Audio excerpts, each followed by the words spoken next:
Okay, അപ്പോൾ 100.1 വീണ്ടും select ചെയ്തു.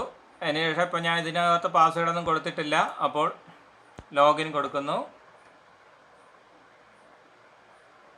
അപ്പോൾ എൻ്റെ ഹോം പേജിൽ വരും.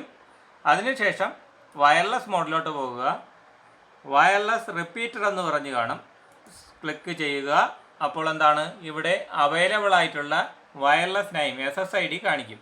അതായത് നമ്മുടെ ഇപ്പോൾ റൂമിനകത്താണ് അല്ലെങ്കിൽ റൂമിൻ്റെ പുറത്ത് ഹാളിലോ എവിടെയെങ്കിലും ഒരു ബ്രോഡ്ബാൻഡ് കണക്ഷൻ ഉണ്ട്, മോഡം ഉണ്ട്, പക്ഷേ അകത്തെ റൂമിലോ ഫസ്റ്റ് ഫ്ലോറിലോ കിട്ടുന്നില്ല എന്ന് വിചാരിക്കുക. അത് പരിഹരിക്കാൻ വേണ്ടിയാണ് സൈറ്റ് സർവേ കൊടുക്കുന്നു.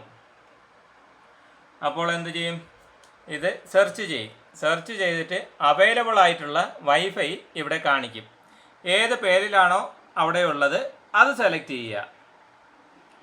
അതിനുശേഷം ജസ്റ്റ് സെലക്ട് നെക്സ്റ്റ് കൊടുത്താൽ മതി. അപ്പോൾ പാസ്വേഡ് ചോദിക്കും. പാസ്വേഡ് കൊടുക്കുക, നെക്സ്റ്റ് കൊടുക്കുക, ഫിനിഷ് ചെയ്യുക. ഇത്ര മാത്രം ചെയ്താൽ മതിയാവും.